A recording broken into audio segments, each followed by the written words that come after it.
360 Steel Caucus.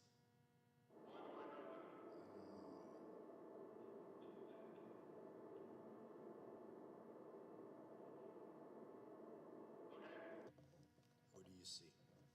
I see a slate. Okay, can you hear me? One, two, Yes, I three. can. Thank you, man. Bye.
Check, check, check.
Good morning, and thank you for attending this forum of the Congressional Steel Caucus.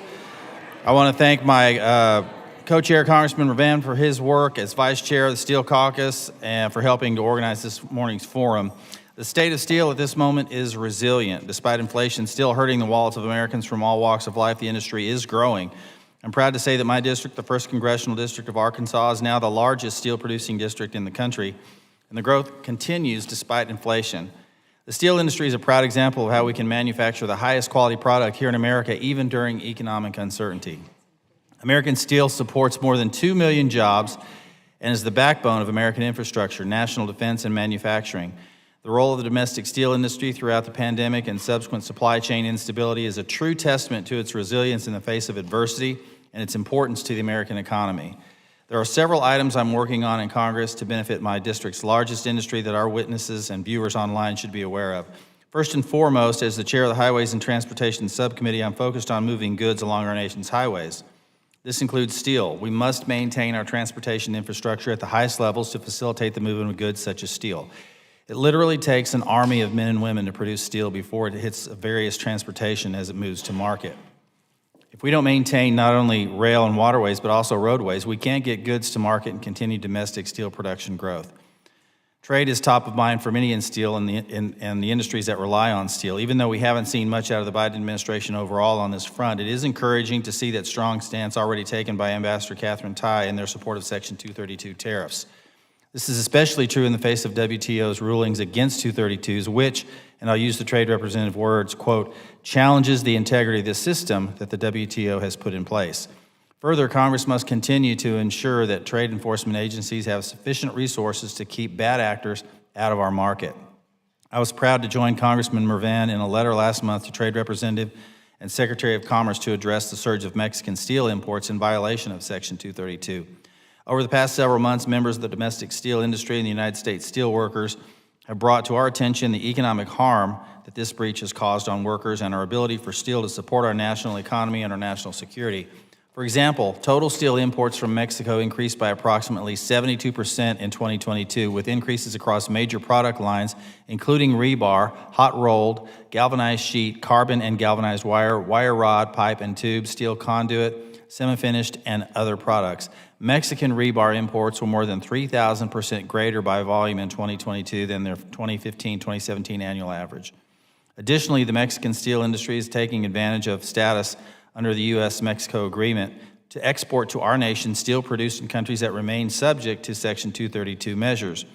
Reports and data from the U.S. Steel Import Monitoring and Analysis System reveal that significant volumes of steel melted and poured in countries such as Brazil, South Korea, and even Russia have entered through Mexico to the United States duty-free under the agreement. The whole point of the agreement was to prevent the U.S. from being a dumping ground for Mexican and global overcapacity that harms our producers, workers, and communities. The Mexican refusal to honor the agreement has weakened the domestic industry, thus considerably decreasing production and capacity utilization this year. This occurs as the American steel industry invests significantly in new, state-of-the-art, low-emission steel facilities. Instead, the availability of good-paying job opportunities in our nation is being threatened. The Section 232 measures have been and remain critical to improving the industry's performance and should not be further weakened. And there's much to do, including updating U.S. trade remedy laws to reflect 21st century challenges and establishing rules and standards for a resilient domestic steel industry. The American steel industry is already recognized as a global leader in sustainable steel production, and it continues to make investments in existing and new state-of-the-art facilities in the United States. However, these advancements are compromised every time a foreign government or producer seeks a competitive advantage by cutting corners on sustainability. The steel industry must remain a vital part of everyday American life, from national defense to transportation and logistics to critical infrastructure. We look forward to working with the administration to ensure that the steel industry, its innovative products, and its dedicated and highly skilled workers are integral to our country's low-carbon future. We continue to support vigorous trade enforcement that will ensure a vibrant industry, competitive wages, and outstanding quality of life for our industry's workers. Before we proceed with Vice Chair Mervan and witness opening statements, I want to acknowledge our more than 100 members of the Congressional Steel Caucus and thank many of them for being here today. This is truly a bipartisan group of lawmakers working together to grow American steel production and American jobs. I thank each of our members for their work, and I again thank Vice Chairman Mervan, and now move to recognize him for his opening statement. Thank you, Chairman Crawford, for the recognition, and thank you for your leadership and a bipartisan collaboration for convening this hearing on the state of the steel industry and on all our initiatives to benefit workers and the steel industry in the 118th Congress. Thank you as well to all of our witnesses here today for your participation and your dedication to supporting and the strength of our manufacturing base and the economic vitality of the steel-producing regions throughout our nation. I'm proud to represent Indiana's 1st Congressional District, which is, as you all are well aware, is home to an incredible steel workforce, steel production capabilities.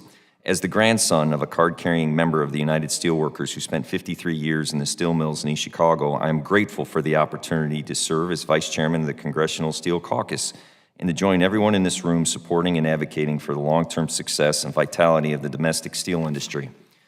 It is in my first term in Congress, I was proud to be able to support several laws that aim to strengthen our economy and make historic investments in our nation's economic and transportation infrastructure. For example, the Bipartisan Infrastructure Investment and Jobs Act is continuing to deliver necessary investment in our roads, bridges, rails, ports, and these funds are dispersed. We will continue to conduct oversight of and promote the maximum benefit of the expanded Buy American requirements. I also was proud to support the CHIPS and Science Act and the Inflation Reduction Act, which will continue to support improvements in our supply chain network and advancements in environmentally friendly technologies. I'm grateful for the dedicated efforts of the domestic steel industry to make such committed efforts in sustainable technologies and look forward to hearing about your latest advancements in this area. And finally, I appreciate the collaboration of Chairman Crawford and other members of this caucus on recent communications to support full and fair enforcement of our trade laws, including letters advocating for the continuation of Section 232 steel tariffs and addressing the recent surge of Mexican steel imports and supporting additional funds for the work of the International Trade Commission and the International Trade Administration. We know that American workers can compete with anyone in the world when given a level playing field, and I look forward to continuing to collaborate with my colleagues to enhance our trade remedy abilities. Thank you again to all of our witnesses for participating in today's hearing. I am grateful for your dedicated initiatives to support our workers, our national economy, and our national security. I look forward to your testimony and the subsequent discussion. Thank you. Thank you, Congressman Ravan. I now want to recognize our distinguished witnesses, and thank you all for being here today. Your testimony to the House of Representatives Congressional Steel Caucus is a critical part of our work year after year, and we appreciate your input and insight as leaders in the steel industry. First, it's my pleasure to introduce Leon Topalian, the Chair, President, and CEO of Nucor Corporation. Mr. Topalian began his career with Nucor in 1996, working on the construction of a new steel mill in South Carolina. He has served in many roles at Nucor, including as the Vice President and General Manager of Nucor-Yamato Steel Company in my district. Nucor's decision to build that mill transformed Mississippi County, Arkansas, which lost jobs with the closure of the Acre Air Force Base back in the early 90s. The company went on to build a second mill in the county, and in just the last 5 years, Nucor has invested over $1 billion in its 2 Arkansas steel mills. Today, Nucor operates 5 facilities in my state and employs 2,300 people. The investments made by Nucor and other companies here today are the reason why Northeast Arkansas will soon be the top steel-producing region in the country. Mr. Topalian is leading Nucor through a transformation as it invests in both its core steel-making operations and steel-related businesses in the supply chain. Today, he's joined by his family, his wife Kim, and daughters Isabella and Sophia. Thank you all for joining us today. We look forward to hearing your perspective on the state of the steel industry. Mr. Topalian, you are recognized. Chairman Crawford and Vice Chairman Mervan, on behalf of Nucor Corporation's more than 31,000 team members, thank you for the opportunity to speak with all of you today about the state of the American steel industry and the vital role we are playing in building our nation's green and digital economies. My name is Leon Topalian. I'm the Chair, President, and CEO of Nucor Corporation. The American steel industry is coming off 2 incredible years where we experienced robust demand for our products across a range of end-use markets, and we have tremendous opportunities in front of us. Policies adopted by Congress in recent years with bipartisan support have helped to create an environment where our teammates can thrive. Members of the Steel Caucus have been at the forefront for advocating for these policies, and we thank you. Vigorous enforcement of our nation's trade laws, coupled with pro-growth tax policies, have limited the impact of unfairly traded imports and have unleashed a wave of investment by this domestic industry. Since the beginning of 2020, Nucor is now more than 2/3 of the way through a $14 billion investment CapEx plan that's going to double our earnings growth from pre-pandemic levels. We recently started up a new state-of-the-art plate mill in Kentucky and have announced the addition of new steel mills in West Virginia and North Carolina. We've also added new capabilities at several of our existing steel mills that position us to meet the demand for steel that will be generated by public and private investments in infrastructure, clean energy, and advanced manufacturing facilities producing semiconductors, pharmaceuticals, and EV batteries. For more than 50 years, Nucor has been built on a sustainable model of recycling steel to produce new steel and steel products. Today, as the largest recycler of any material in the Western Hemisphere, we continue to push recycled steel into products never previously imagined. Our new plate mill in Kentucky will be among only a few globally and the only American mill capable of manufacturing at scale the heavy gauge plate for offshore wind towers and monopiles.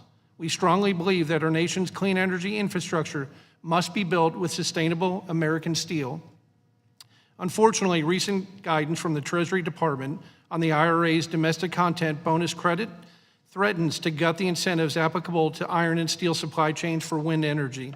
I hope we can count on this caucus to ensure that federal government investments in renewable energy projects support American production and American workers.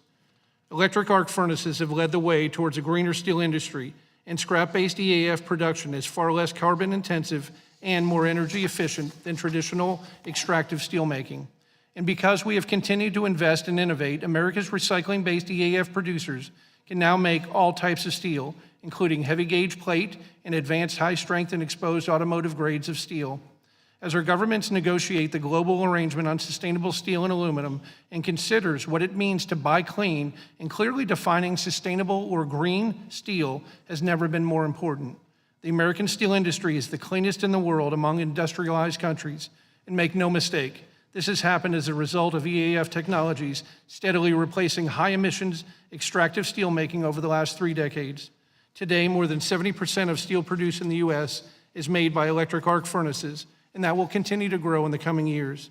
This massive growth in sustainable steel did not happen as a result of any government regulations or subsidies, but by simply letting the market work. Companies like Nucor have consistently and strategically used our own profits to grow our company and reward our teammates, customers, and shareholders. In contrast, our international competitors continue to produce unrelenting amounts of the dirtiest steel on the planet, often subsidized by their governments. For example, in each of the last 4 years, China has produced more than 1 billion tons of high-emission steel from integrated mills and extractive steelmaking, and continues to be built not only in China, but also in India, Southeast Asia, and elsewhere. We will win if our nation is truly seeking to use the cleanest steel to build our economy. As governments and industries we serve look to reduce their own carbon footprints through procurement and trade policy, we believe the approach must be transparent and data-driven. That is why we support the Global Steel Climate Council's single standard approach to measuring and reporting carbon emissions. This proposal uses a single science-based standard that's focused on carbon footprint of the steel product, regardless of the technology used to produce it. This is the best way to continue driving investment and innovation. Bipartisan policymaking has been essential to creating the economic conditions conducive to investment and growth in our industry. We appreciate the leadership and the support of this Steel Caucus and ask that each of you continue to lead the way in addressing policy changes that we've shared today. Thank you. Thank you, sir. And I now recognize Mr. Mervan to make the introduction of our next witness. Thank you. Lorenzo Gonsalves has been Chairman, President, Chief Executive Officer of Cleveland-Cliffs since August of 2014. And he was recently elected to serve as Chairman of the American Iron and Steel Institute. In that time, he has led the company through a major strategic initiative transforming Cleveland-Cliffs into the largest flat-rolled steel company and the largest iron-ore pellet producer in the United States. I will also note that Cleveland-Cliffs operates 2 mills in Northwest Indiana and employs thousands of steelworkers in my district. Mr. Gonsalves has testified numerous times before the Steel Caucus, and it is my pleasure to welcome him today. Lorenzo.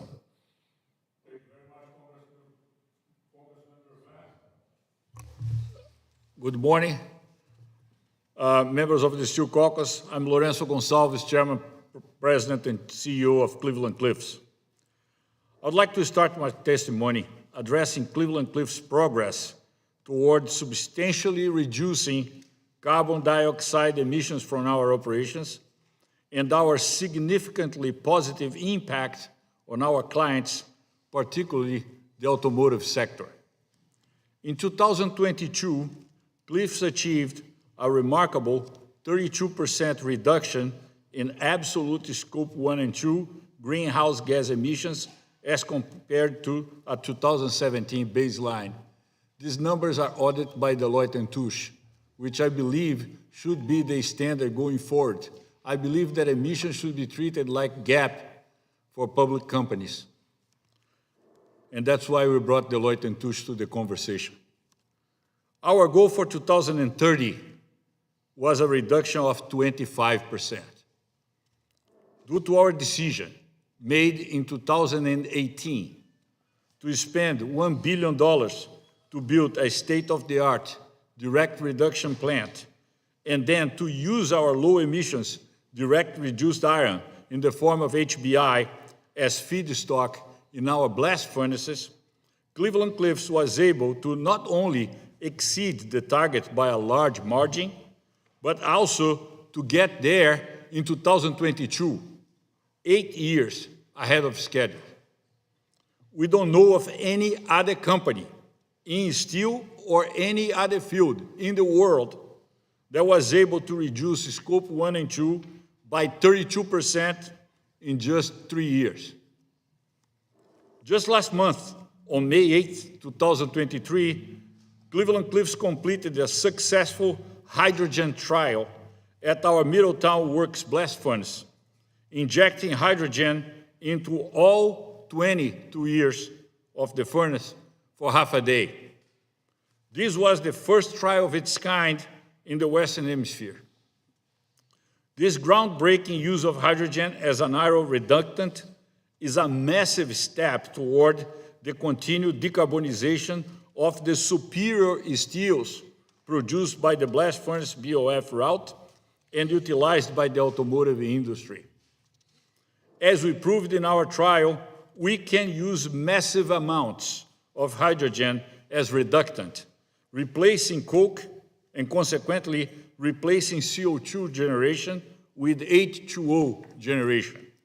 CO2 is greenhouse gas. H2O is water.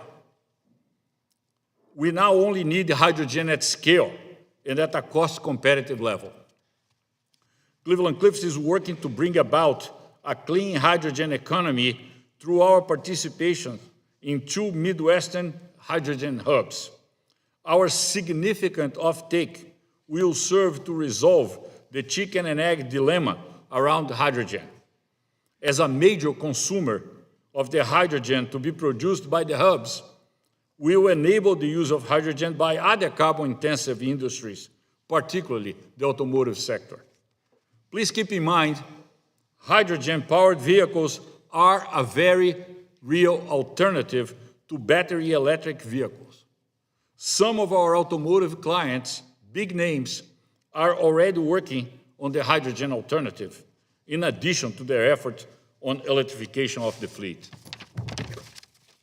To that end, in the United States, Cleveland-Cliffs is the sole producer of both grain-oriented electrical steels, we call GOES, and no-oriented electrical steels, we call NOES.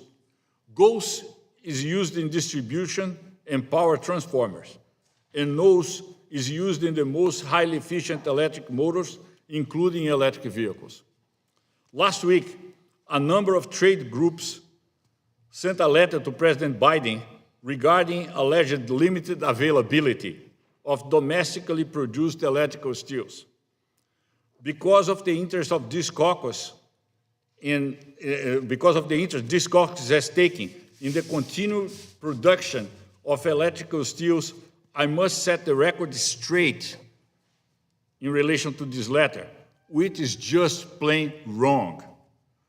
I addressed this caucus in March of 2020, just days before Cleveland-Cliffs finalized its acquisition of AK Steel Corporation. At that time, AK Steel, then the sole producer of electrical steels in the United States, was planning to close its electrical steel producing operations, Butler Works in Pennsylvania and Zanesville Works in Ohio. In early 2020, the electrical steel market had been decimated by imports of both GOES and NOES, as well as transformer components called laminations and cores that are simply cut and stacked pieces of GOES.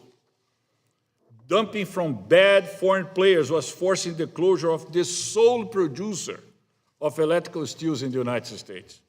Such a closure would have been devastating to 1,500 men and women who work at Butler and Zanesville, most of whom are represented by the United Auto Workers, and would have led the United States to be exclusively reliant on foreign countries for the material needed to maintain and enhance the capabilities of the US grid. Despite the fact that we're very public about the serious challenges facing these operations, not one of these same trade groups took a stand on our behalf, nor did they raise any concerns about limited availability of electrical steels at that time. In March 2020, I pledged in front of this Steel Caucus that Cleveland-Cliffs would keep Butler and Zanesville open and make investments if the federal government addressed these dumped and subsidized imports. Mr. Gonsalves, I'm going to have to ask you to wrap it up, if you would, please. I'm going to finish, if you allow me, Chairman Crawford. This is very relevant for the United States of America. I would appreciate if you could allow me to conclude my half a page that I'm missing here. Go ahead. Thank you. Through the great work of leaders such Congressman Troy Balderson, Mike Kelly, Mars Captor, Senator Sherrod Brown, Senator Bob Casey, former Senator Rob Portman, and others, were able to turn around both Butler and Zanesville. In the past couple of years, Cliffs has invested approximately $50 million in these two facilities in order to increase production of both GOES and electric vehicle-grade NOES. In fact, Cleveland-Cliffs is currently producing more GOES than our customers are able to receive and process. So much so that last week, we sent 2,000 tons of GOES coils to an off-site warehouse because clients can't take it. While our clients in the transforming industry are experiencing production issues resulting in extended transformer lead times, those problems relate to their labor shortages and their shortage of other materials. These problems have nothing to do with the supply of electrical steels. If electrical steels imports are permitted to flow in unrestrained, the continued production of both GOES and NOES in the U.S. will be in jeopardy, threatening U.S. national security investment in grid modernization and vehicle electrification needed to facilitate continued economic-wide greenhouse gas reductions. I count on the continued support of the Steel Caucus to maintain our U.S. electrical steel production capabilities. Thank you for allowing me to finish, Chairman Crawford, and I'll be more than happy to answer any questions you may have. Thank you, sir. Next, it's my pleasure to introduce Barbara Smith, Chairman of the Board and CEO of Commercial Metals Company.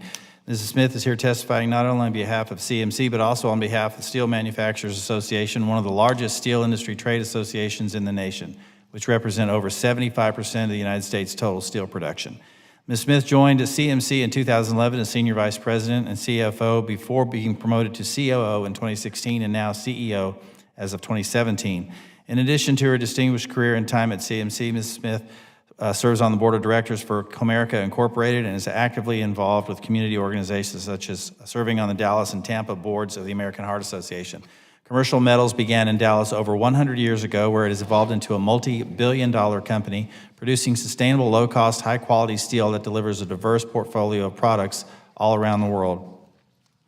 As one of the few women to lead a Fortune 500 company and the only woman on our panel today, Ms. Smith brings unique and outstanding experience and perspective to our forum today, and I appreciate you being here and to hear your insight on the state of the steel industry. Ms. Smith, you're recognized for 5 minutes. Thank you and good morning. As noted, I'm Barbara Smith, Chairman of the Board and Chief Executive Officer for CMC, a Texas-based Fortune 500 company with over 12,000 employees around the globe. I'm honored to testify today on behalf of CMC and the Steel Manufacturers Association, which CMC co-founded over 30 years ago. Today, SMA is America's largest steel industry trade association in terms of steel production represented, industry employment, and overall financial contributions to the U.S. economy. First, I'd like to thank the Congressional Steel Caucus co-chairs, Congressman Rick Crawford and Congressman Frank Mervan, as well as all members of the caucus for your unrelenting advocacy on behalf of the U.S. steel industry and our hardworking employees across our nation. We have not made the progress we have without your leadership and support. SMA members' companies represent over 75% of America's total steel production. Our members use clean, energy-efficient electric arc furnace steelmaking technology, which uses recycled metal as a primary raw material, producing the cleanest steel in the world. Steel is the single most recycled material in the world and is infinitely recyclable, creating the circular economy required for low-emission steel production. CMC was founded 108 years ago as a metals recycling company and has grown to be one of the most innovative and environmentally advanced steelmakers in the world. Each year, we gather, sort, upgrade, and transform almost 20 billion pounds of scrap metal into new steel products, which forms the backbone of our nation's infrastructure. Steel can be found everywhere, from the places we live and work to the roads we travel, as well as the vehicles that protect our soldiers, making steel a critical part of our economy and national security. By utilizing our modern, efficient, and low-emission micromill and mini mills, the steel that CMC produces has at least 75% less embodied carbon than the exact same steel product produced by traditional steelmaking technology. Today's EAFs can and do produce a full range of steel products, products that people wrongly claim could never be produced in lower emissions EAFs. At CMC, our products are substantially lower in embodied carbon than both integrated producers and most EAF steel producers globally due to our continuous investment in innovative new technologies. And we continue to make improvements to our world-class position every day. However, as we sit here today, I can't help but be reminded of where the industry stood just 5 short years ago. It was on the brink of an economic crisis due to the unprecedented volumes of unfairly traded imports that were flooding our borders. Steel companies were laying off employees, reducing production, and closing operations just to survive. The industry filed numerous trade cases with mixed results as countries continuously found ways to circumvent our outdated trade laws. The government stepped up and implemented the Section 232 tariffs, which leveled the playing field against the unfairly traded imports. The rationale was clear. A strong steel industry is critical to our nation's infrastructure, national security, and economic success. It remains a huge risk for the U.S. to rely on countries like China, Russia, and others to provide the steel our infrastructure and national security requires. Thanks to the actions, the U.S. steel industry rebounded and responded by investing over $15 billion in capacity expansion, which has led to the hiring of thousands of additional employees, put Americans back to work with high-paying manufacturing jobs. Recently, our industry has announced an additional $9 billion in new investments over the next several years. This new, efficient green melting capacity is electric arc furnace-based, and EAFs will soon constitute about 80% or more of U.S. production, while the rest of the world remains 70% reliant on iron ore-based integrated steelmaking. These investments in production capacity will ensure that we have the steel to support our country's needs for infrastructure, manufacturing, energy, and national security. At CMC, over the past 5 years, we have commissioned a new micromill in Oklahoma. In addition, we are in the process of commissioning a first-of-its-kind merchant and rebar combination micromill in Arizona, and have recently announced the construction of a new micromill in West Virginia, totaling approximately 1.5 million tons of new steel production capacity and $1.5 billion in capital investment. Your actions have provided the industry with a solid foundation that will continue to bring high-quality manufacturing jobs back to America. But our work is not done. We continue to be threatened by imports that undermined our recent investments in the U.S. economy. China continues to expand its Belt and Road Initiative, investing in steel production and processing in countries outside China to circumvent U.S. trade law. The 232 tariffs have been weakened by the tariff rate quota mechanisms implemented with the EU, Japan, and the UK. The new global arrangement, if not implemented properly, has the potential to allow high-emission steel imports to enter the U.S. tariff-free. At the same time, we are seeing massive surges of imports from our southern border, which is not in compliance with the USMCA trade agreement. We are at a critical juncture where we need up-to-date, common-sense trade policy that looks out for the hardworking American steelworker. The United States' global adversaries and even some allies are taking advantage of our outdated trade laws. We need action now before we are faced with the same situation we found ourselves back in 2018. I urge each of you to support the Level of Playing Field 2.0 legislation, which is being presented, I believe, today, into the House and Senate. We are doing our part by investing in the industry's future, and we must work together to provide the necessary tools to ensure a successful future for our steelworkers and their families. I thank each of you for the opportunity to testify and look forward to answering any questions you may have. Thank you, Ms. Smith. I recognize Mr. Mervan for introduction of our next witness. Roy Hausman serves the legislative director for the United Steelworkers, where he has worked for over a decade. In this role, Mr. Hausman oversees the USW legislative priorities and has a policy focus on the steel sector, international trade, and retirement security. He has testified at multiple anti-dumping and countervailing duty steel cases before the International Trade Commission. Prior to his work at the USW, Mr. Hausman was a local union president and city council member in Montana, where he worked at a paper mill as an operator. After the mill's closure in 2010, Mr. Hausman completed a Master's of Public Administration degree from the University of Montana with the Trade Adjustment Assistance Program, which has aided him in his current career. It is my pleasure to welcome Mr. Hausman to represent the USW at today's forum and recognize him for his statement. Mr. Hausman. Thank you, Steel Caucus co-chairs Crawford and Van. Thank you for the opportunity to testify today at the State of the Steel Industry Forum. United Steelworkers President Tom Conway gives his regards and was unfortunately unable to attend today's event. The United Steelworkers is the largest union in the steel sector, and we work closely with the industry, including many present here today, to ensure that the domestic steel sector is strong, vibrant, and provides good American jobs. My remarks will focus on how we can maintain a level playing field for America's steelworkers. This will require the continued engagement of the Steel Caucus on issues facing workers in industry, and my remarks will focus on the Section 232 tariffs and the global arrangement in steel, the need to address the surge of steel imports in Mexico, why we need to update our trade laws, and finally ensuring taxpayer dollars maximize job creation with Build America, Buy America implementation. Regarding the global arrangement and the Steel 232, USW remains committed to maintaining the 232 tariff relief and urges Congress to support a successful negotiation with the European Union on a global arrangement on non-market excess steel capacity and carbon intensity. As you've heard today, quality work on tariff policy has led to competition on technology as opposed to competition with foreign adversaries in trade. The never-ceasing growth of excess foreign steel capacity demands continued defense of our domestic industry, vital to our national security.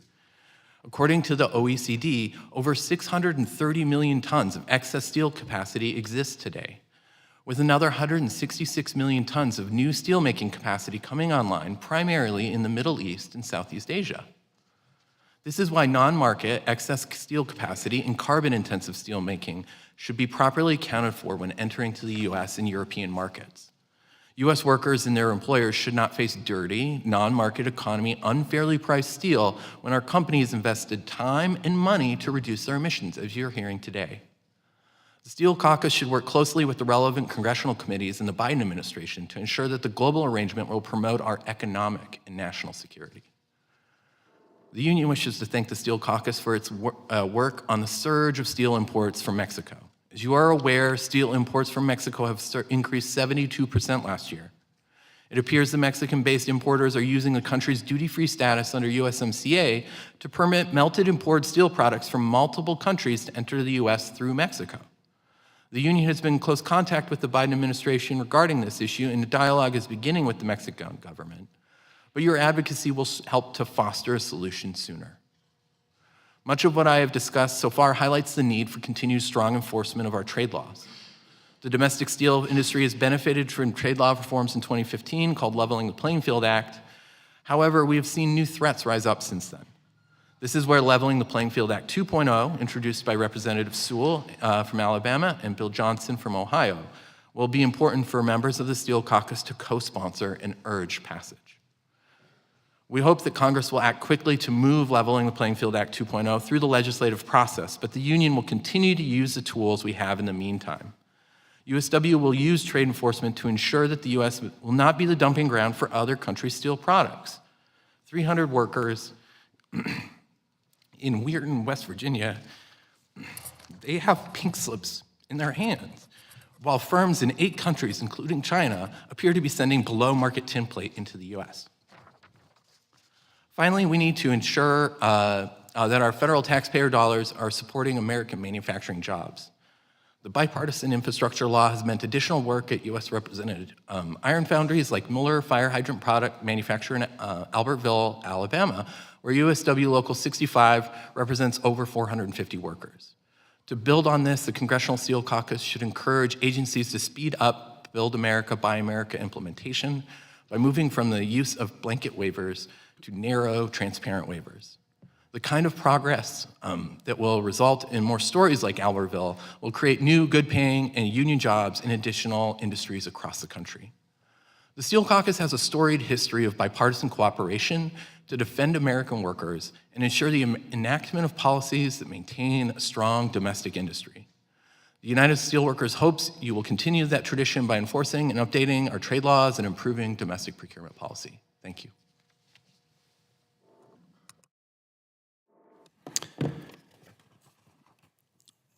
Thank you, Mr. Hausman. It's my pleasure to introduce Rich Fruhoff, Senior Vice President and Chief Strategy and Sustainability Officer for U.S. Steel Corporation. Mr. Fruhoff joined U.S. Steel in 2014. In his role, he is responsible for creating and driving U.S. Steel's strategy and sustainability priorities to achieve profitable growth. He also has responsibility for developing policy and methods that will support U.S. Steel's future by aligning business sustainability and organization opportunities.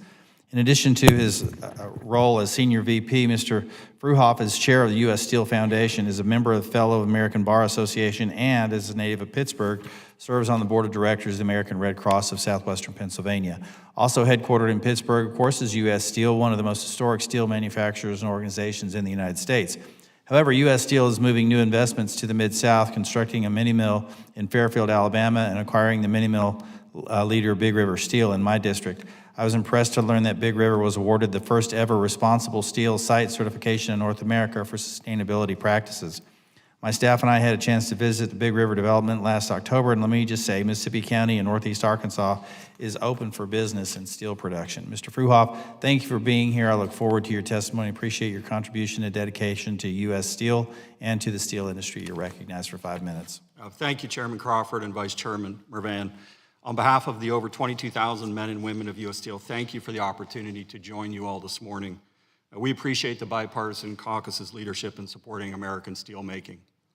From our iron ore mines in northern Minnesota to our integrated iron and steelmaking operations in Gary, Indiana, the Mon Valley outside Pittsburgh, Granite City, Illinois, and our electric arc furnaces in Fairfield, Alabama, and Osceola, Arkansas, U.S. Steel mines, melts, and makes steel in the USA, and we have been doing it for over 120 years. Steel is critical to our national and economic security, and it is critical to providing a foundation for the reshoring and homecoming of manufacturing. We need American-made steel to rebuild and supply American-made manufacturing. Global steel overcapacity and the actions of foreign governments and producers that feed overcapacity are a very real threat. This excess steelmaking in China and other countries distorts global steel trade flows. Our U.S. industry is investing to grow stronger, to create jobs, and to continue to meet our nation's needs. We cannot allow this to be undermined by overcapacity on unfairly traded imports. Strong trade enforcement and continuation of the Section 232 National Security Action on steel imports is critical. As Chairman Crawford noted, U.S. Trade Representative Tai and the administration have stood strong on the WTO's erroneous decision regarding the permissibility of the 232 National Security Action. It's gratifying to see two successive administrations stand up for American steelmaking. We thank the Caucus as well for its support of the industry's anti-dumping and countervailing duty cases and confronting unfair trade. We also appreciate your attention and focus as the United States and the European Union discuss a potential global arrangement on steel overcapacity and decarbonization. A successful outcome and agreement would be one that ensures that America makes the green steel our nation needs for the electric vehicles, for our power grid, and for a clean economy. The United States should never become dependent on foreign steel or allow any agreement that hinders American steel innovation and the production of cleaner, greener steel. Since last year's Steel Caucus hearing, U.S. Steel has been advancing our Best for All strategy with large and sustainable steel investments. As you noted, sir, in Osceola, Arkansas, we have approximately $3 billion of next-generation, high sustainable and technologically advanced steel mill production under construction. With this project startup next year, the sophisticated new steelmaking facility, in combination with the existing Big River Steel Complex, will form a 6.3 million ton mega mill. We're getting rid of the mini mill term. We're going to call them mega mills from now on. Capable of providing many of the most advanced and sustainable steels in North America. And as you noted, sir, Big River Steel is the first LEED certified steel mill in the United States and was the first certified after an independent audit against 13 principles by Responsible Steel. In March, U.S. Steel announced its new electrical steel product known as Indux, and we will begin production at Big River Steel this summer with the commissioning of our new non-grain oriented electrical steel line. Indux electrical steel is a very wide, ultra-thin, and lightweight steel having all the magnetic properties necessary for the newest generation electric vehicle motors, as well as existing and future industrial motors, electric motors. By producing Indux in the United States, U.S. Steel is making a significant investment, $450 million, in American jobs and bolstering the resilience of our country's domestic supply chain to expand the supply of non-grain oriented electrical steel. In Gary, Indiana, we had the pleasure of hosting Vice Chair Mervan to see our $60 million investment in a pig iron caster, which is now operational, harnessing the iron ore mined in our Minnesota mines to produce inputs for our electric arc furnace steel production. We were honored, sir, to have you at the groundbreaking event for this facility, and we look forward to a future visit to show this facility in red-hot production. In Minnesota, we've invested, and our construction continues on a $150 million investment in a new direct reduced iron grade pellet facility. This project will help diversify the iron range to serve electric arc furnace steelmaking. We look forward to its startup in the months ahead. And at the Mon Valley Works near Pittsburgh, where we spend approximately $100 million a year just on environmental compliance, we are pleased to be part of Allegheny County achieving 3 straight years of meeting the federal national ambient air quality standards. Environmental stewardship is a core priority at U.S. Steel, and we actively focus on environmental excellence to strengthen awareness, education, and engagement efforts.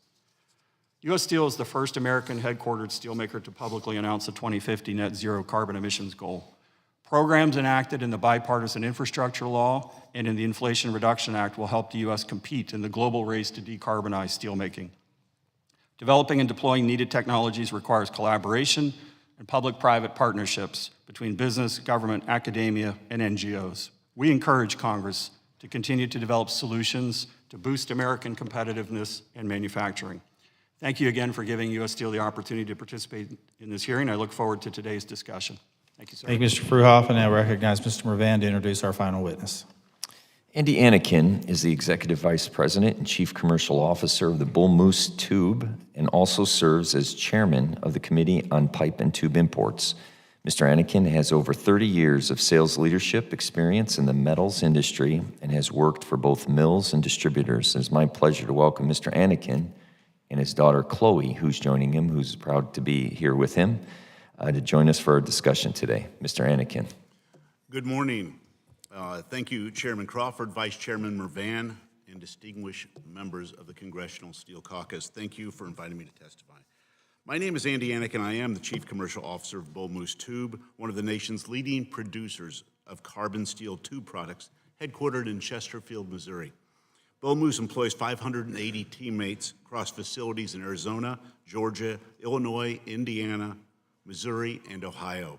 Our company's newest investment is a 350,000 ton per year structural and sprinkler pipe mill located on the campus of Steel Dynamics in Sinton, Texas. Our company is proud to be part of an innovative domestic steel pipe and tube industry that has been a driving force in our nation's manufacturing for over a century.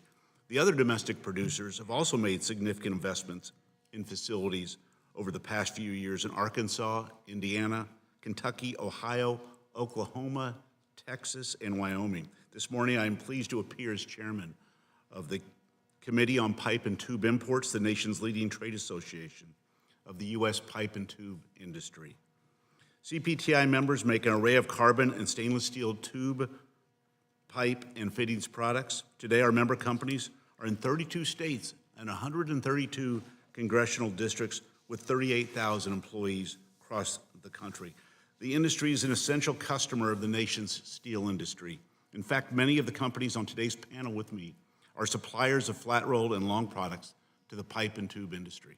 Historically, the industry has been challenged by unfairly traded imports of pipe and tube from across the globe. Today, there are still 85 anti-dumping and countervailing duty in place which cover our pipe and tube products. Our industry was at rock bottom in 2017 when imports took 2/3 of the market.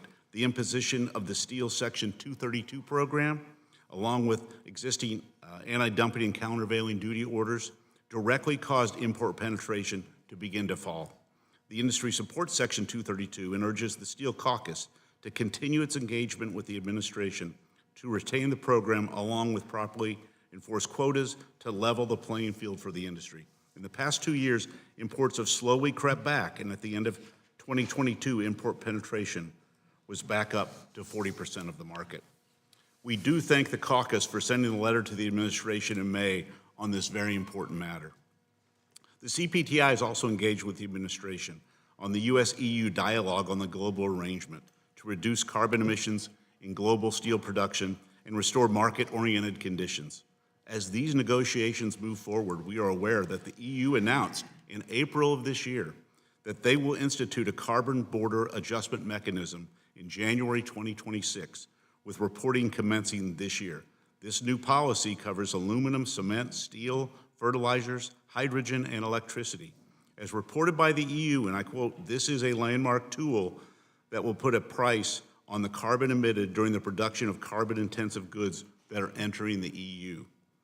At the recent CPTI annual meeting, members discussed this new EU policy, and we all agreed that Congress should explore legislation that would level the playing field on entries of high carbon imports by enacting legislation that imposes a cost to imports of high carbon emitting steel products. This is necessary to prevent carbon leakage in the form of an import surge into the U.S. when the EU, UK, and Canada impose these carbon tariffs. Our industry makes a number of products for the renewable sector, including torque tube used in solar trackers and other steel products used in the installation of solar projects. The Department of Treasury's IRS issued guidance earlier in May on bonus tax credits as they pertain to the procurement of domestically manufactured products, including products made of iron and steel. We are concerned that there may be a difference in interpretation as to the requirements for procuring U.S.-made steel products, and would welcome engagement from the caucus to inquire with Treasury, Department of Energy, and the White House for clarification. As the Steel Caucus moves ahead in the 118th Congress, we would like to highlight a few of our priorities. We're a strong supporter of the trade laws, and we include the support for leveling the Playing Act 2.0 that's been mentioned earlier, that may be introduced as soon as today.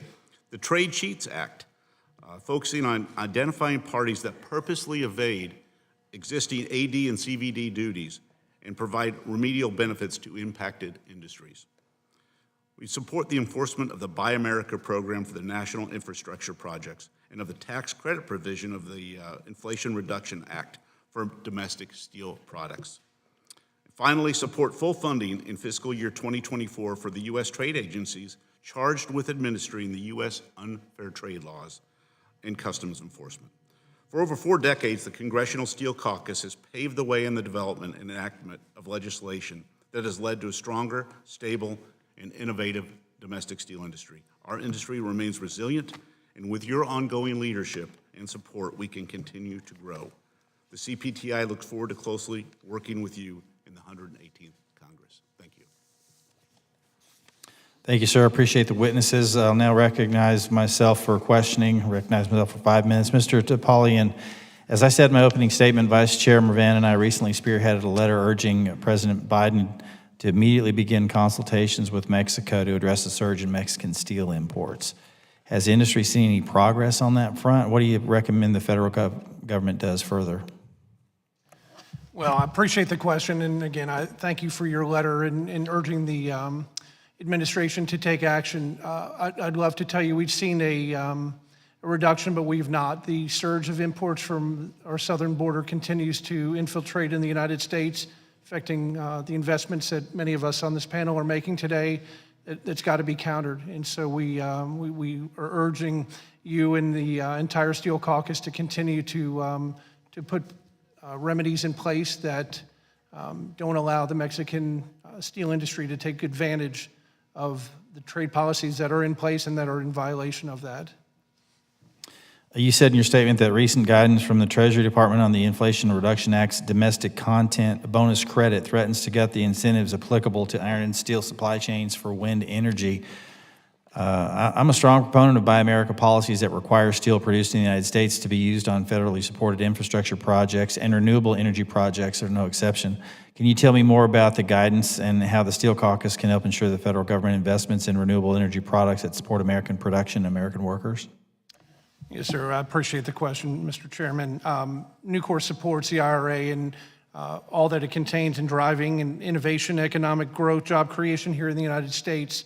As we think about very specifically in offshore wind, the Treasury's initial guidance deemed the offshore wind appropriately to be an iron and steel product. However, it excluded the monopile segment from that legislation, so that is excluded, allowing foreign steels to come into the United States for that section. It's initially based, and I think Treasury got that wrong in not understanding that Nucor just started a plant up in Brandenburg, Kentucky in December of last year that produces all the needs for the offshore industry, including the monopile section. So again, we'd ask that this caucus continue to urge the administration and Treasury to relook at that and include the monopiles within that piece of legislation for that tax credit for the wind developers that are going to build those in, offshore. Thank you. Mr. Verhoef, you mentioned that the new electric steel line in Arkansas will be operational this year. Can you tell us more about the importance of that facility and how it supports domestic supply chains? Yes, thank you, sir. We are producing, or will be producing soon, about 200,000 tons annually of non-grain oriented electrical steel, ultra-thin gauges. That line will be supporting the development of our electric vehicle fleet in this country. It will have very high quality and great properties for electric motors. We hear a lot of talk about electric batteries for electric vehicles, but you need a motor to take that power that's stored in the battery and turn it into motion. That's where the non-grain oriented electrical steel comes into play. And most of the non-grain oriented electrical steel used today in the United States is imported. It comes from places like Russia, China, Korea, and Japan. And so we've invested $450 million to be able to produce this key material for the future electrification of our supply chain and our transport sector. Thank you. Ms. Smith, CMC, of course, makes a variety of products to be used in numerous projects. How has CMC and members of SMA used innovation to provide the products that the market demands over the years, and how will it meet the demands of the future?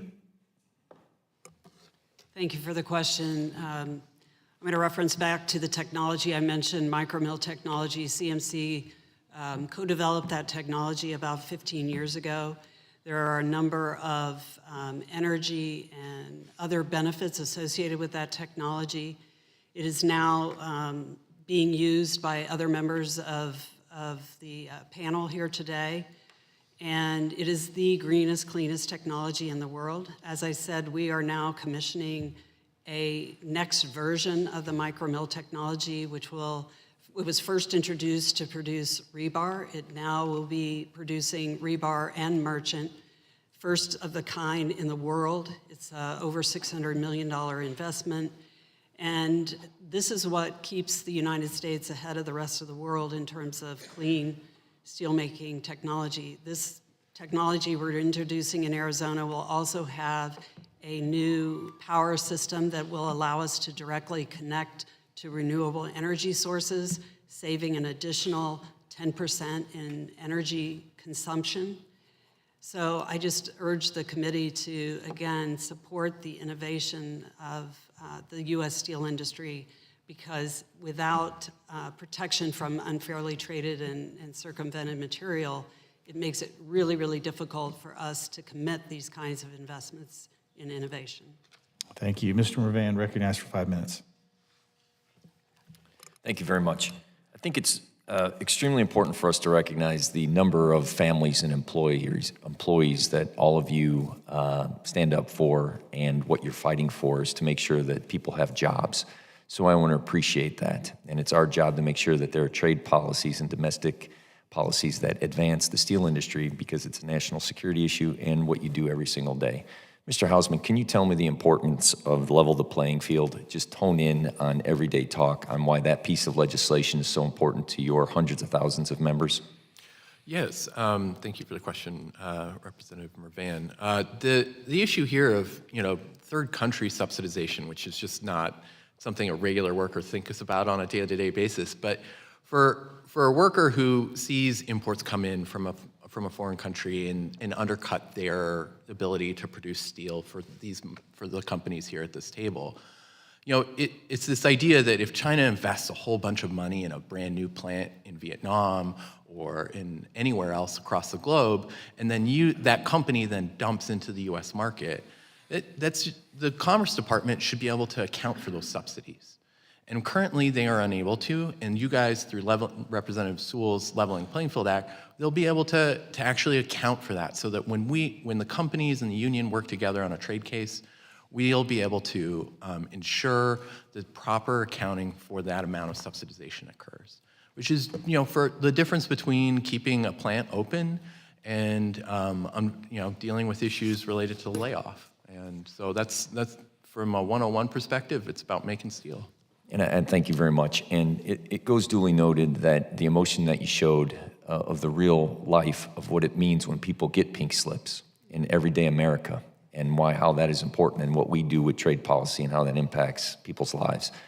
Mr. Gonsalves, can you tell me a little bit about the transformer issue that you have in the future with the Department of Energy and that issue, and how you're viewing that and what that looks like? Thanks, Congressman Mervan. It's another phase of the same problem that we continue to face with unfairly traded imports. 3 years ago, the Steel Caucus played a very, very strong role in not allowing the sole producer of electrical steels to shut down. And we prevailed, and we invested money, and we created jobs, and we hired a lot of people ahead of retirements to train people to be able to operate once the older generation had retired. And now we're ready, and we are doing, and we are producing. And now came out of the left field a crazy idea of replacing silicon steels, grain-oriented electrical steels in transformers, which is 95% of the market in the United States, and is not very different throughout the entire world, with amorphous metal. That's a thing that's not even produced in the United States. Just because the efficiency of amorphous metal is allegedly 99%, and silicon steels are only 97.7%. So by 2027, we no longer should have regular, traditional electrical steel transformers in this country. That would be another way to open the door, open the floodgates for imported steel to come to the United States. So we have to stop that, because that's, among other things, would impair the ability to upgrade the electrical grid that's so important for everything that we have been talking here. I thank you very much. And just in closing again, in 30 seconds, how important it is of all of you who are here today and the families that you represent. I bring with me often a grade school friend of mine who has an ancillary business. It's Crown Engineering, Repair, and Manufacturing, but it's a great story. Went to Purdue, became an engineer, worked in the steel mills in Gary, Indiana, and made his own company and employs 75 people. His business depends upon your success and our success. So again, I want to thank you, because that's the American dream, and also the national security component that you add to the United States of America, and all your hard work to reshore domestic manufacturing and your belief in the American domestic manufacturing. I thank you very much. With that, I yield back. Gentleman yields. Dr. Joyce, recognized for 5 minutes. Thank you, Mr. Chairman, and thank you for our panelists for being here today. Please recognize that the commitment to U.S. Steel exists today in the United States Congress. As part of my role as the Vice Chairman of the Environment, Manufacturing, and Critical Materials Subcommittee on Energy and Commerce, I am very concerned about grid reliability and maintaining domestic supply chains for critical steel components. Mr. Fruhoff, in your opening statement, you said, and we are listening, that American steel is necessary to provide American manufacturing. I couldn't agree more. Mr. Fruhoff, would you discuss the importance of electric steel to grid and to national security implications if we were to lose the ability to manufacture this critical material domestically? Yes, sir, thank you. Well, I should note that I've been with U.S. Steel about 8.5 years, but prior to that, I worked at Westinghouse Electric Company, a nuclear technology supplier, so I've spent a lot of time on electricity issues and grid and power issues. You couldn't be more spot on, sir. The grid today is not in a good place. You know, we talk about infrastructure and investing in bridges and roads and rail. We need to invest in the electricity grid and transmission network just to keep it stable today. And then when you think about the electrification of transport, more electric vehicles, more electricity for power generation, and it's the transmission's the weak link. And so the electrical steels that we've talked about, non-grain oriented and the grain oriented, they're absolutely critical for the reliability of the grid to handle the existing load on it and the growth that's expected as we electrify our economy. And the sorry situation is a lot of this electrical steel comes from places like Russia, China, Korea, Japan, not that much in the United States. And I think that's where, if we're going to have a secure supply chain, we need to onshore and produce more electrical steel here. Because all these great visions of electrifying the economy and the transportation network don't work if we don't have a reliable transmission network. And the stability of that grid, I agree, is absolutely dependent on a strong domestic steel production. Mr. Fruhoff, looking ahead for the next 5 years, this is a two-part question. Do you believe that the American steel industry's primary opportunities, what are the primary opportunities and what are your primary challenges? Well, I think, sir, you've heard most of us talk about this global arrangement and the decarbonization of the steel sector. So as that's occurring globally, there's a race going on, and you can see it in Europe. We have a footprint that includes a facility in Europe, so we have a front row seat to what's happening in the EU. But there is a lot of governmental subsidization in Europe for green steelmaking, because I think the Europeans recognize, and other regions are doing the same thing. In Canada, for example, the Canadians are subsidizing the decarbonization of their steel industry as well, because I think these governments recognize the importance of steel. It's the foundation of all manufacturing. The multiplier effect, when you think about job creation, Mr. Mervan just talked about it, right? It's not just the direct jobs, it's all the additional jobs that support steel and manufacturing in general. So the decarbonization of the steel industry is both a risk and an opportunity. We already have here in the United States an advantage because 2/3 of our steel production, about 70%, is electric arc furnace today, which is much lower greenhouse gas intense than the blast furnace route. The Europeans, it's flipped. It's about 2/3 is blast furnace, 1/3 electric arc furnace. And with what they're going through with their electricity and power generation challenges, the issues they've had with natural gas supply, if you outsource your gas supply to Russia, you're asking for trouble, and they got it. We have an advantage there as we race to see which industry can decarbonize and win the race to supply green steel, not just domestically, but to markets outside of the United States. So it's both a risk and an opportunity. I think the challenge is, as a lot of you know, to make sure that whatever arrangement is negotiated with the European Union and potentially with other partners later protects the basic elements of the 232. If you go back and read the 232 investigation the Commerce Department issued in 2017, everything they predicted is happening. All these investments that we're all talking about were predicted: modernization, cleaning up of the industry, investment in the United States. And that's why I think you'll see analysts today, some of the analysts in the on Wall Street and others who follow the steel sector say, we're on the edge of a great boom in steel in the United States. It could be a very great year or decade, actually, for steel production in the United States with all of the infrastructure spending that's coming, the Inflation Reduction Act. So we have a great opportunity. We just have to make sure in these trade agreements that are being negotiated, we don't give it away. Thank you. My time has expired, and I yield, Mr. Chairman. Gentleman yields. Ms. Budzinski, you're recognized. Thank you, Chairman Crawford and Co-Chairman Mervan, for hosting this very important meeting. I appreciate that. And I want to say good morning to all of the panelists. I am going to spend most of my time allotted speaking to Mr. Fruhoff and U.S. Steel. Granite City, which I appreciate you mentioned in your opening comments, a town of 27,000, which is located, as you know, in the district I'm so honored to represent, is really a town that is synonymous with U.S. Steel. You opened your doors in 1878, making sheet iron, switching to steel in 1895. Generations of families have been raised at Granite City Steelworks. You're a union shop. And what that means is with a collective bargaining agreement with the United Steelworkers, you have helped to build the middle class in my home state in Illinois by providing good wages, benefits, and safe working conditions for working people for generations.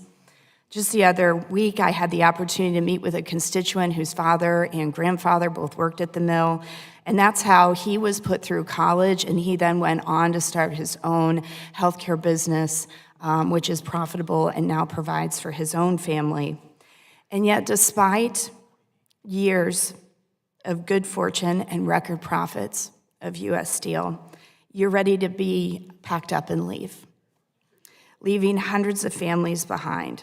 The proposed sale to SunCoke is forecast to cut 1,000 jobs in the community of Granite City, which will be a death blow to the industrial community like Granite City. So the question that I have continued to ask myself is why? Why leave? Why does U.S. Steel choose to abandon high-skilled labor?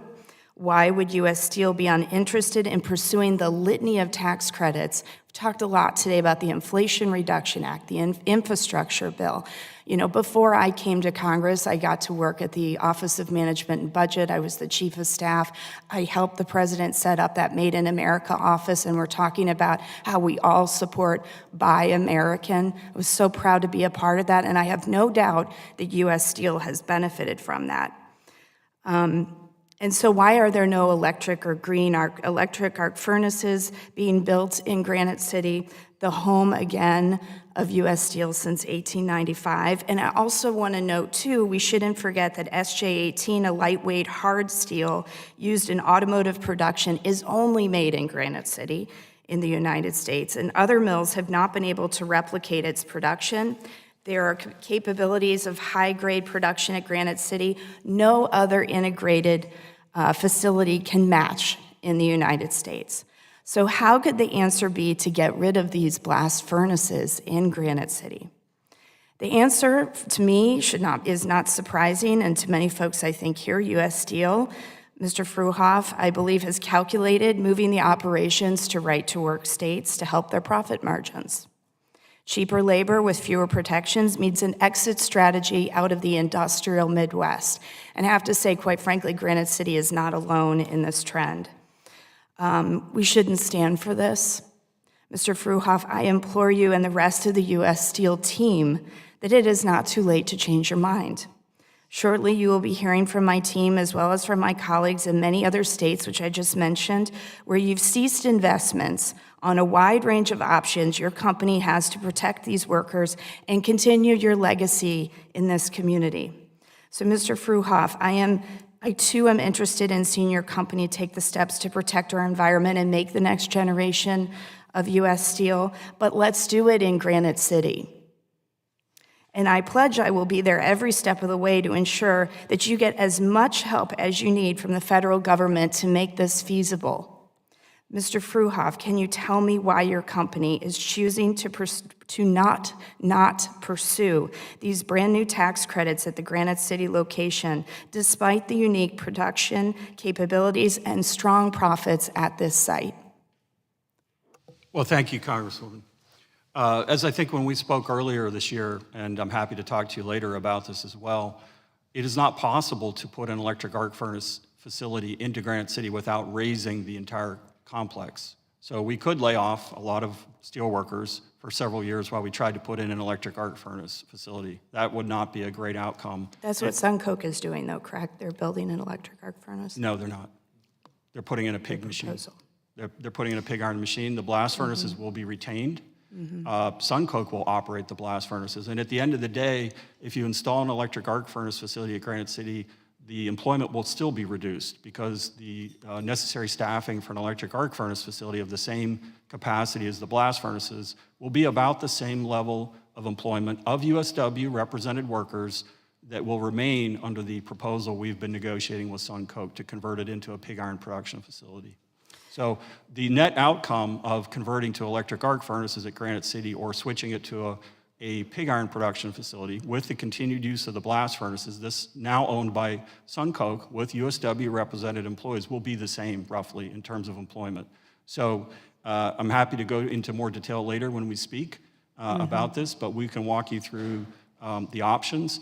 This provides the best opportunity to preserve, at least for another 10 years, employment at Granite City. And as if you will recall, from 2015 to 2018, due to market conditions, Granite City was completely idled because it is not competitive in certain conditions in the marketplace. When steel prices are very low, Granite City, unfortunately, is not a competitive facility. So what we have tried to work out with SunCoke, which is co-located, provides the coke for the blast furnaces, is a future for over 500 steel workers at Granite City for the long term in a decarbonizing world. So the pig iron produced at Granite City will supply electric arc furnaces, just as the folks here and I have talked about, which are lower carbon intensity steelmaking.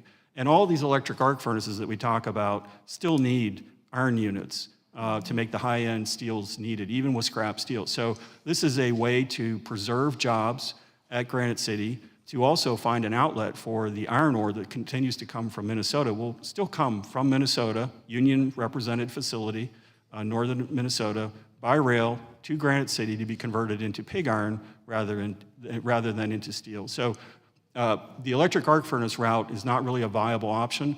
Also, I will tell you that the electricity prices in Illinois are not competitive. Gentleman's time has expired. Thank you. Mr. Fry. Thank you, Mr. Chairman and Mr. Vice Chairman, for having this hearing today on the state of the steel industry. Thank you to our witnesses all for being here and taking the time. You know, as a freshman member of Congress, it's really important that we understand what you go through. I think part of this is always a big learning curve, and we drink water out of a fire hose routinely, but this is really important dialogue just to hear from you. Many constituents in my district benefit from the steel industry. Nucor Steel has not one, not two, but 3 locations in South Carolina, 7. This past summer, I had an opportunity to visit the Nucor Steel facility in Darlington, South Carolina, which has been producing steel for 50 years in South Carolina. Mr. Topalian, last year Nucor invested in NuScale, a developer of small modular reactor nuclear plants. Most recently, you announced a memorandum of understanding with NuScale to explore deployment of those at Nucor steel mills. Walk me through why Nucor made this decision, and what could the deployment of this technology mean for the steel industry? Thank you, Congressman. And look, as we look at the industry, we look at the IRA and building renewable energy. It's important, but also our country's and our company's goals in the future to re-engage and think about nuclear as the cleanest and most viable and sustainable and affordable energy source is critically important. You know, 60 years ago, Nucor Corporation was known as Nuclear Corporation of America before we traded and changed our name to Nucor. So we have a long history in how we think about that, and as a large user of electricity, that Scope 2 emissions is something that we think about an awful lot. And so again, I think it's long overdue for our nation to reinvest, recommit to nuclear energy. I think the SMR technologies, the small modular reactors, which are typically about 50 to 75 megawatts, create an ideal solution for not just our industry, but the manufacturing in grid itself to provide not just companies like Nucor, but U.S. citizens a clean and reliable 24/7 power source that, again, we think holds great promise, and we'll continue to find and look for opportunities to explore that. Thank you, sir. Next, I want to touch on the Section 232 tariffs. So this question is for you, Mr. Topalian, Ms. Smith, and Mr. Anakin, who, by the way, has the coolest name if you're a Star Wars fan. First, what impact has the 232 steel tariff that was implemented in 2018 had on your business? Yeah, I think as you've heard in many of the testimonies, when it was enacted in the spring of 2018, it was a critical piece of legislation. It was an important opportunity to bring other nations to the negotiating table and negotiate a fair trade, not free trade, but fair trade agreement with those nations. And so we've seen that. We've seen it with USMCA. We've seen it with the Caucus agreement. We're in the midst of negotiating something with the EU. But again, like most policy, the devil's in the details. Nucor supports and thinks 232 needs to remain in place. We thank the Caucus for your advocacy in keeping that in place. And when those countries breach those rules that have been impacted, we need to take immediate and swift action. One of the things that we're going to continue to urge each of you in this caucus is we've got to find effective and faster trade remedies to deal with these bad actors, including when a 232 is lifted on a nation and they breach those agreements, like Mexico, we have much, much faster action and can counteract that much more quickly. But overall, I would tell you for the industry, it's been a very important piece of legislation that we've supported. In the interest of time, Ms. Smith, Mr. Anakin, would y'all echo that? Would y'all support that statement, what Mr. Topalian said? Absolutely. Yes. Thank you. Yes, of course. And question, this is, again, is to the three of you, and we'll start with you, Ms. Smith, so we'll give you a little bit of airtime here. But what is your company, do they have a plan to meet the increased demand that is kind of gripping the United States right now? Thank you for the question. As I mentioned in my statement, we are in the process of a number of investments in new steelmaking capacity based upon new steelmaking technology. We are commissioning our new mill in Mesa, Arizona, which will be poised to meet the needs of the infrastructure, the existing FAST Act, as well as the new infrastructure investments that are being contemplated and planned. We announced earlier this year our intent to build another micromill in West Virginia, which again will be coming online in a time frame to meet the increasing demand.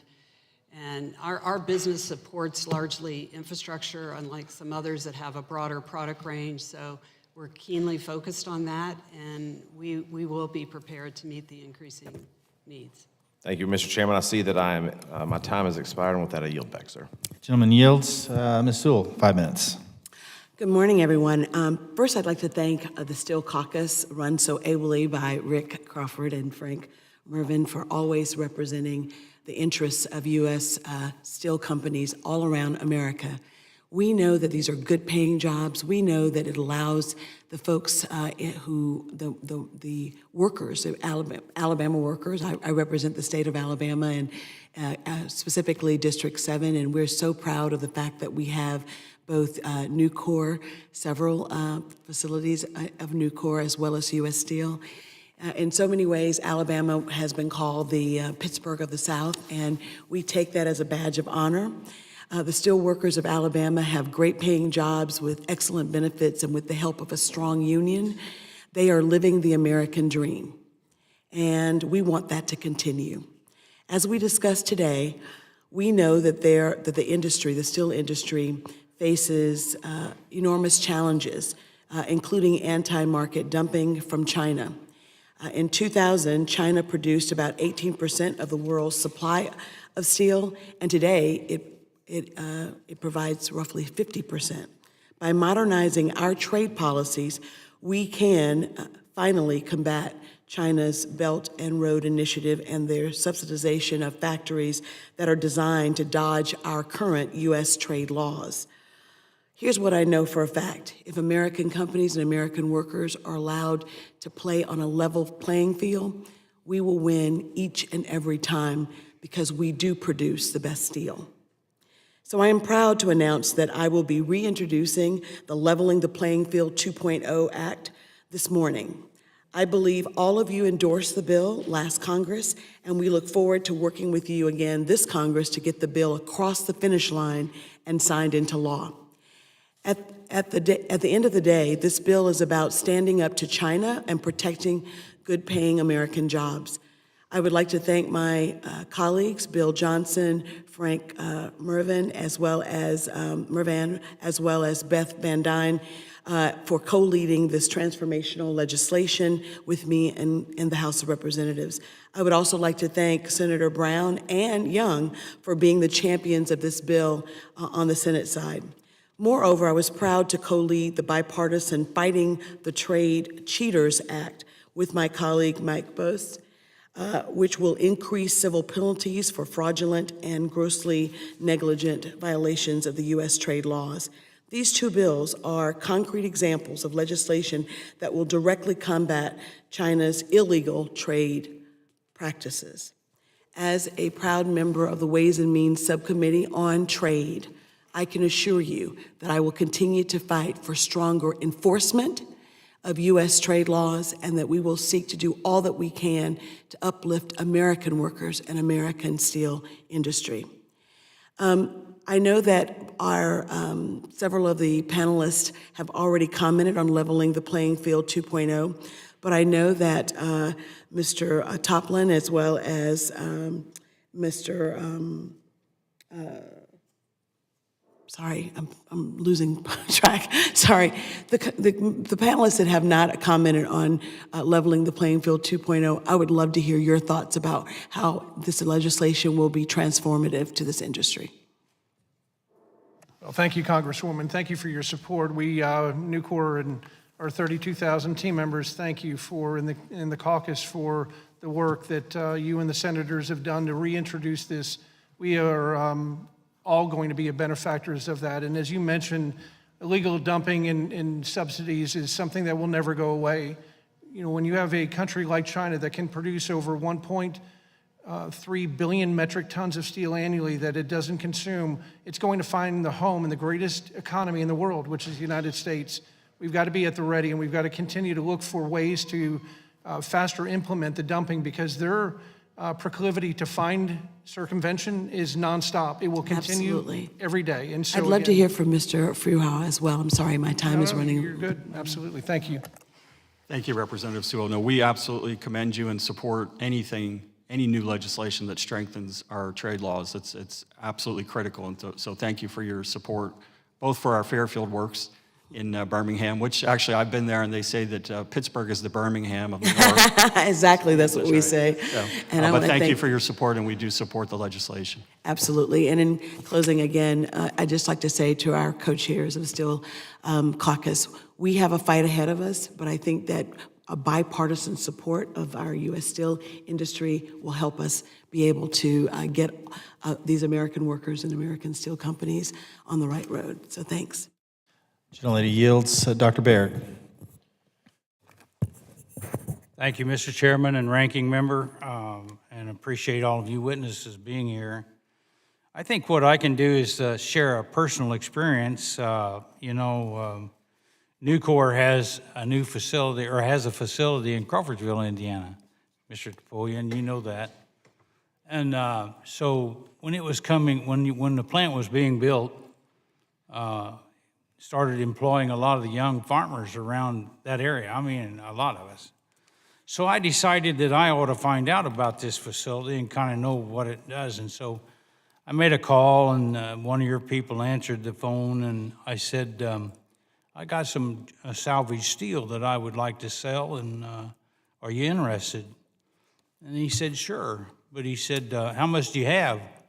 So I thought for a minute, and I said, I think I could get a pickup load pretty quick. And he just chuckled on the other end, and he said, sir, we'd like to help you, but we deal in carloads, railroad carloads, semi-loads, but I can refer you to some other people to help. But anyway, the point I'm trying to make is that the addition of your facility in Crawfordsville, Indiana, which is just south of Representative Mervin, I butt up against him anyway, was a real addition to our community. Those young farmers and farm families, they could be employed there, and you were very cooperative with letting them have flexible schedules, but they had health insurance for the family, and so they could continue on to pursue their agricultural interests. And so my question is going to be, from all of you, what's the situation about getting good labor? I'm very proud. I want you to know agriculture is my background, and I'm very proud of the young people that you have there at Crawfordsville. So my question is for all of you is labor. Well, Congressman, thank you for that. And we're proud of Crawfordsville. Our founder, Ken Iverson, bet the company on that investment in that technology to thin strip casting. And so, it's celebrated inside of Nucor as one of the pioneers of the mini mill technologies. And so it began a great longstanding tradition in Nucor. Our founder used to say he would drive until the radio in his car lost its signal, and then that's where he would begin to look for a site to build a facility, because the rural, hardworking, middle-class Americans that have ingenuity and strong work ethic and value sets are the exact team members that we look to hire today and over the last 50 years. Our team members are the greatest value creators of Nucor. It's not the technology, it's not our steel mills, it's not the plants, it is our people. It is the 32,000 men and women who make that up. And when you take great care of them and you provide them great paying jobs at over $140,000 average annual wage last year, and 3 weeks ago we got to reward them by giving 10% of our profits back, which was $1 billion shared amongst our 32,000 team members. So when you do that, you create an awful high retention rate, single-digit retention rate that we're very proud of. But to your point, the labor market remains incredibly tight. We're no longer competing against one another for that young talent. We're competing against companies like Google and Microsoft and Tesla and everyone else in the Fortune 100 that are looking for that same talent. So we retain it at a very high level. We're having to get more creative in how we find and introduce and attract tomorrow's talent into the steelmaking industry. Thank you. Congressman, Cleveland Cliffs is present in Indiana. Actually, among our 27,000 employees, 9,250 are in the state of Indiana. Between Indiana Harbor, Burns Harbor, New Carlisle, Rockport, Columbus, Indiana, and some smaller locations. We don't have any problems with labor there because we pay them well. And we treat union workers as part of the company. We have an indivisible bond with our unions. That's a recipe for success. We have a lot of support from the state, from the governor, from Congressman Mirvan, that the majority of my employees are in his district. and several other people in the state of Indiana. So there's no problem. We just need to educate our people that good-paying union middle-class jobs are very good jobs, and you can raise a family working for a steel mill. I see that I'm out of time, but I want you to know too that, agriculture, the equipment we use today uses a lot of iron, and you want quality iron. You don't want to be broke down when you're trying to plant a crop. So with that, I yield back, Mr. Chairman. Thank you, Dr. Baird. And I think our final member from Minnesota, Mr. Stauber, will recognize you for 5 minutes. Glad you got your gear. I hope you guys didn't see what I was just doing. I forgot my hearing aids this morning, and I literally just got them in. So I want to thank Chairman Crawford and Vice Chairman Mervin for holding this. And, the district that I represent in northern Minnesota shares a deep generational history with the U.S. steel industry. The blue-collar union workers across the Iron Range have supplied iron ore and taconite for our domestic steel industry for over a century and a half. Today, almost 80% of the steel produced domestically in the United States uses iron ore and taconite from the 8th Congressional District, the Iron Range. The steel industry supports nearly 60,000 jobs across Minnesota and provides over a $4 billion direct and indirect wages for hardworking Minnesotans. During my time in Congress, I have fought to protect our domestic steel industry, particularly from the market manipulation from China and other foreign adversaries. The Section 232 tariffs levied on steel are critical to ensuring the survival of the American steel industry. And I would submit that every member of this caucus agrees with that. The price of steel can mean two things for workers in the district I represent: either a pink slip or bonuses for our workers. Without these tariffs, China will be able to manipulate prices and decimate American steel as we know it. We will not let that happen. Mr. Fruha, I'm looking forward to seeing the completion of U.S. Steel's new DR-grade iron ore pellet production facility at Keetac on the Iron Range. This new facility will ensure that we continue to produce products that are mined, melted, and made in America. Can you talk about how this investment helps the Iron Range diversify to meet the future needs of American-made steel? Yes, sir. Thank you, Mr. Stauber. So by producing a direct reduced iron grade pellet, the output from our Keetac mine in your district will now go to feeding electric arc furnaces in addition to blast furnaces. So traditionally, our iron ore pellet production went to blast furnaces only. Now with this new pellet line that we're hopefully going to have operational in the near future, we'll be able to supply both supply chains. And one thing I think that's really important for the committee to recognize, we talked about the race to go green in steel. The United States has the best quality iron ore among any country in the world. And so for a direct reduced iron pellet, you need a higher quality of iron. We have that in the Mesabi Iron Range. They don't have that in Europe. So it's a key advantage for our country. And I also wanted to note, we're creating more. It's a net increase in USW represented jobs with that investment. Well, we appreciate the $150 million investment as well. Mr. Gonzalez, as you noted in your written testimony, Cleveland-Cliffs has made incredible investments focused on improving the company's environmental impact. Can you share a bit more on these new investments and how they are utilizing innovative technologies to help reduce Cliffs' environmental footprint, as well as the role iron ore from Minnesota plays in that? And how would you say this differentiates Cleveland-Cliffs from steelmakers operating overseas? That's a great question, Congressman Stauber. Appreciate the question. There's a tendency, particularly here in the United States, because the industry has an enormous participation of electric arc furnaces, to talk loosely about blast furnaces, lumping together all blast furnaces as if all blast furnaces were the same. They are not. We have the most advanced blast furnace technology in the entire world, and we continue to prove that every day. We are the highest users of HBI, direct reduced iron in the form of hot briquetted iron, in blast furnaces in the entire world. This pre-reduced iron does not need coke, so does not need C. it's pre-reduced. So we reduce the usage of cokes, therefore reduce the generation of CO2. Two numbers that are not replicable around the world. Nippon Steel, for decades, was the benchmark of the production of steel for the automotive industry. Just refurbished the blast furnace in Nagoya to supply Toyota, Honda, and Nissan, and they did it without having any consideration on use direct reduced iron. We do that here. We also use a lot of natural gas that mitigates the use of coke. And very soon we're going to be in Indiana using hydrogen. And that will further mitigate the use of coke. So our CO2 generation is by far the lowest in the world. So that's our differentiation, and that's why we'll continue to support the automotive industry as they go further and electrify the fleet and go to hydrogen.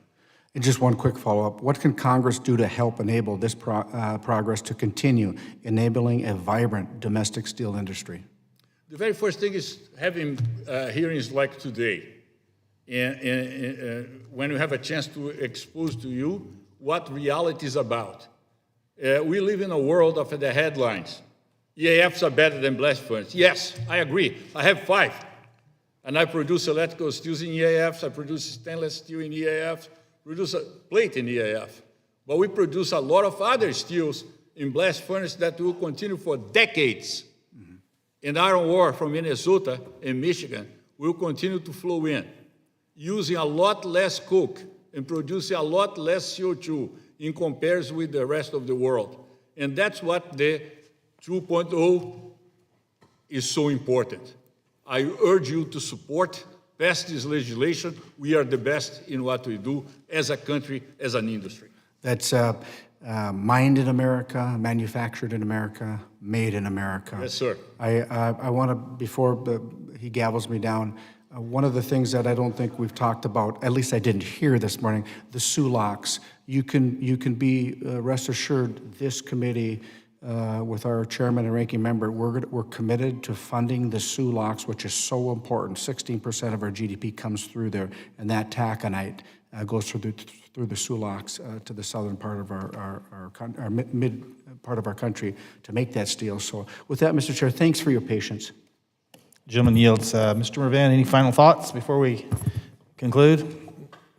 My final thoughts very quickly and concisely are, first of all, thank you. Thank you again, as I mentioned, for what you do for the families, for what you do for national security, and what you do for those hundreds of thousands of people that you employ, and your thought process, and making sure that you're protecting one of our thriving economies in Northwest Indiana when we talk about trade, and we talk about what we need to do in the tin mill, and how, as a member of Congress, we have to protect the southern border and other countries, bad actors who are now beginning to dump overcapacity within our United States. So I thank you very much and look forward to working with you in the future to make sure we have a thriving steel industry, all of you. And I do want to thank the staff members who helped put this together today, and they did a phenomenal job. And I thank you, Chairman, for all your efforts and for your questions. Thank you. Thank you, and I associate myself with the comments of the Vice Chairman. And with that, we want to thank all of you for being here today. Appreciate your thoughts, and we appreciate our ongoing relationship with your industry. Thank you, and with that, this committee hearing is adjourned.